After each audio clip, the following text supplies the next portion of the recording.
Okay, here we are with Jason from DX, and we're gonna talk about DX and basically everything. So, Jason, tell me short overview over the server 39 and the work path of the DX there. So we're from server 31. In server 31, I started off as my own alliance in the beginning. We got betrayed and people backstabbed us. That led me to join an alliance called Rios there. After Rios, me and them had a disagreement. I went to SN and I became an R4 and SN for more than half the season.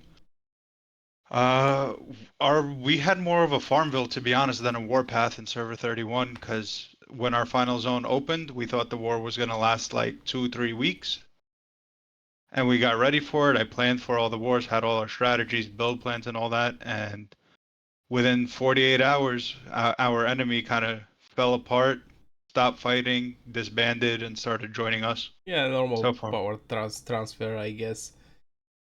yeah, Um, so for about like 6 weeks, we did nothing. oh my god.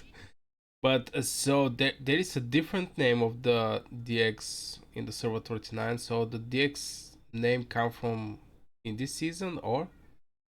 Yeah, so we were SN in server 31. After my R5 decided to step down and stop playing the game, I took over and we changed from SN to DX. Okay. So how did DX decide to land in Sofrostia? Do you have some research there? Who is Uh, where? so because we were so bored and doing nothing for like 6 weeks, when the other servers started merging before us, like the betas and things like that, we had accounts in those servers and we started taking screenshots of the maps, the bridges, the passes, and we started looking for the best zone to build in that'll have more access to multiple zones. And based on that strategy, we decided Sofrostia was our best bet. We didn't really care who was landing where. We chose Sofrostia, and we were going to stick to it no matter who showed up there. And our goal was just to fight it out. Okay, because Sofrostia and Dawaran are have specific plays. They can be attacked, for example, Sofrostia from the Burning Ones, also from Dawaran. So I was curious why your alliance. Yeah, so we wanted more access to more zones. Um, and based on our build plan, we were going to be going into Burning Lands because it was going to be the fastest way to get a Thunder Rock.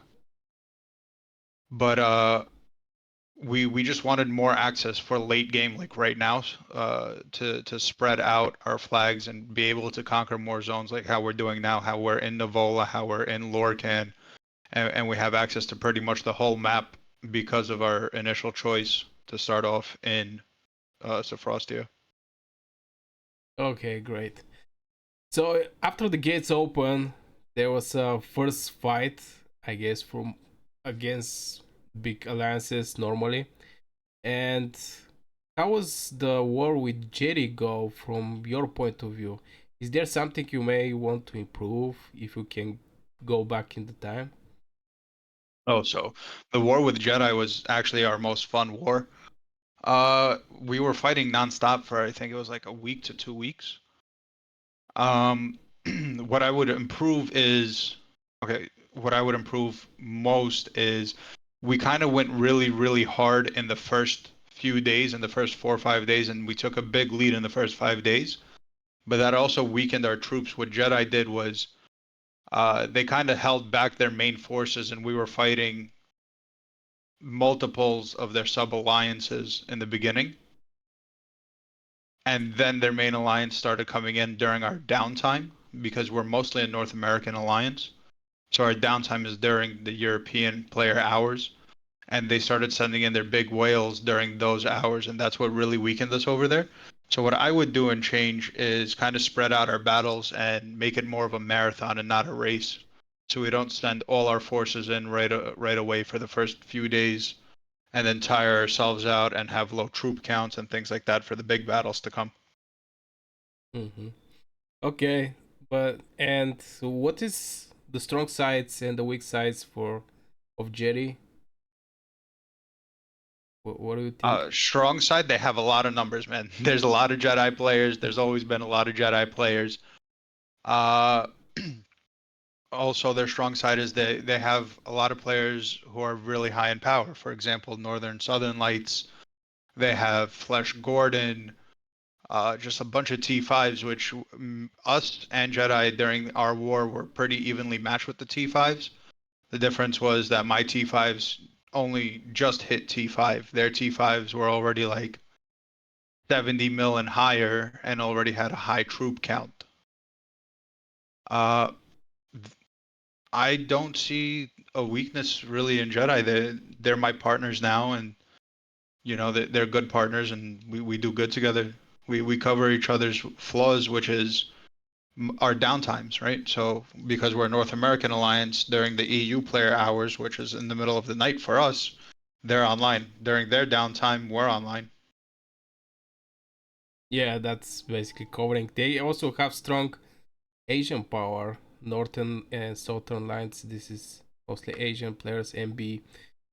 Okay. Yep. So what was the agreement after the war end?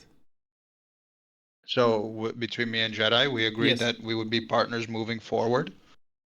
What that means is we're not merging together, so it's we're working hand in hand. And Jedi had a goal of getting revenge on BXS for their season one, what they did to them in season one. I had a goal of winning the season. So we decided to split everything 50-50, and the season would end with me holding the dragon, as I am now. For frame attempts on Behemoths, we would go 50-50 on our members on our roster. So more players get the frames, and for the end of season rewards for Dragon and Magmas, for DX, we would share our roster 50-50 with them. So right now our roster is about 160 players. 80 slots of that would be Jedi players to get end of season rewards for the Dragon. And then we also split up the Dragon rewards into four different phases. So a lot more players, especially the low to mid spenders, can get more rewards out of it. We had a normal clear dragon run, an elite no frame dragon run, and then we had the elite with frame dragon run and a recap. That's great. Uh, okay. Now, after the union, uh, what do you think about the BX family war? They've been putting on a great fight nonstop. Unfortunately, I they don't have enough numbers, in my opinion, or allies to keep up with what we're doing, which is why they've been pushed back this far. Yes. And we're just gonna keep going. The more they fight, we're gonna keep pushing harder and harder. Yeah, definitely in the Hollandale there was like few alliances. Really strange choice from BX's Yeah, alliance. which is the main reason that they lost over there. It's because we brought in six alliances between DX and Jedi. We had DX1, DX2, DX3, and CDX, and PODX, and then we had Jedi, JO1, JO2, all in Hollandale, and we also had access to Agaru. And for that reason, we kept blitzing them. And because Jedi covers one time zone, I cover another time zone, we had nonstop activity in the Hollandale War. So we kept pushing further and further. And I think one of the main reasons it took us as fast as it did to get through Hollandale was a mistake that BX made when we were all out of resources and our troops were tired, like in the hospital and burnt out, and players needed a day break. We took 24 hours off, and they were pretty much at their gate, and they had a chance to push back, and they could have pushed us back down to the Necro Giant, which was a major choke point over there by that bridge. And instead, they decided to wrap their flags around the Dire Bear. So they pushing them back wasn't really hard anymore because it was just a straight shot. There were no choke points over there to push them back again. But still they get the bear. I can give the And points there. They did get the bear. Yeah, they took it back. But then ultimately we just took it back and we attempted the elite frame with Jedi. Okay, so what do you think about the strongest and weakest sides about the BX family in general? You say the So numbers. in general, I think BX has strong fighters. They have very high power players. They have a lot of whales on their forces and a lot of players who are fighting nonstop. Even if they're losing, they continuously show up. And for that, I commend them. They've been doing great with that. The weak points in BX, in my opinion, is their leadership and structure. Uh, their diplomacy isn't there really, and because of that, they don't have much allies, if any at all. Really, they came in with BX and 066, and that's all they have now. Um, Also, they don't really have much planning, as far as I can tell, with building, and they don't have much planning within war. They kind of just show up and slam their troops out. They don't have like formations or balls or anything like that to like keep pushing us forward. It's more of a, hey guys, you're online, come and fight, which is fun and all, but I don't think that's how you would win big wars against big alliances like myself and Jedi. Okay, so if you can go back in the time there, can you improve something? Even though you guys win there. Uh, I think we did perfectly, to be honest, with the situation we had. I wouldn't change anything. Okay. Uh how the peace come? I mean, what was the conditions about the peace? So, so we made an agreement. We were talking with Wahid, Exar, Slor, and ATL at the time, which is the leadership of BXS. Oh, and Gabby. And the agreement was Nephisto wasn't allowed in an alliance, and we were giving them their starting zones, so Darrowland and Zoland, and we were going to give them Forgotten Lands with the Magma and Forgotten Lands, so their players could get some end of season rewards. We were going to use Lorcan as a free for all PvP area, set up skirmishes. Players want to go and fight. Lorcan would be the zone to go and fight because that's where everyone has access to right now. And that's what we agreed on, and that's how it started. But they broke that agreement within, I think, 2 days. Okay. So, in this agreement, you say that Nephisto is not allowed to go in other alliances. What do you think? I mean, why the whole season is looking on the Nephisto? What's your opinion there? So my opinion on Mephisto, as a player and a fighter, he's great. Amazing person to have on your team if you're looking for a fighter. As a person, he is, in my opinion, very toxic, and he starts getting personal in world chat where, I expect banter and going back and forth and some trash talk, but there's a difference between trash talk and getting very personal and attacking people's families and financial situations and things like that.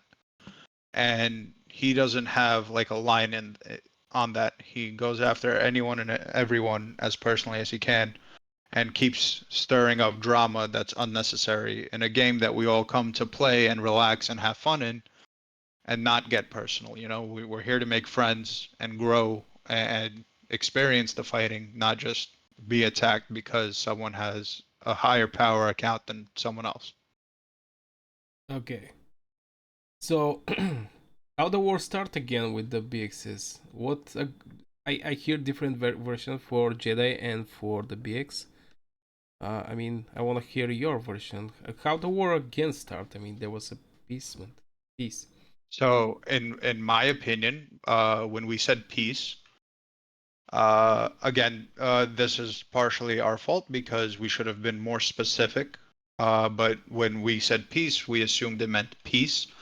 One of their players, which was my old player from 31, decided to come back to my alliance, and BX has decided to rally that player 4 times.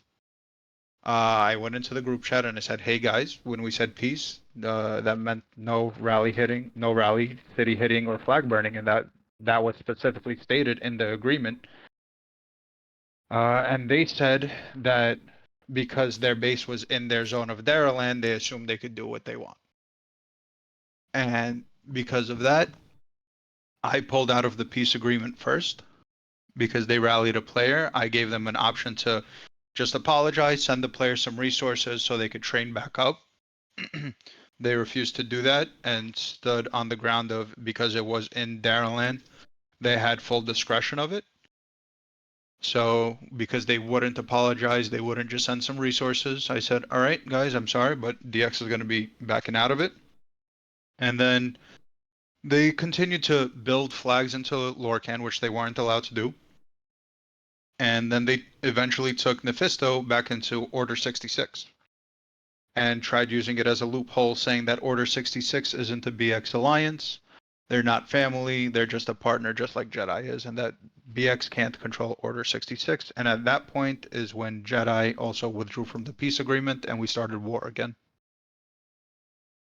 Okay, what is the future plan of DX for the next season? Uh, keep growing, man. Keep growing, keep winning. We're trying to be a very competitive alliance. We want to be one of the top dogs like BDO, DNS. I want the DX name to be up there with them and, keep winning seasons, keep making friends along the way, and just make a community where players could come, hang out together, go to voice chat together, play games like Call of Dragons and other games too. We have a whole community of players who play multiple games together, not just Call of Dragons. Okay, that's great. So this is my questions for this interview. Thank you very much, Jason, for spending some time. I hope your future targets meet. And yeah, see you. No problem, man. Thank you for having me.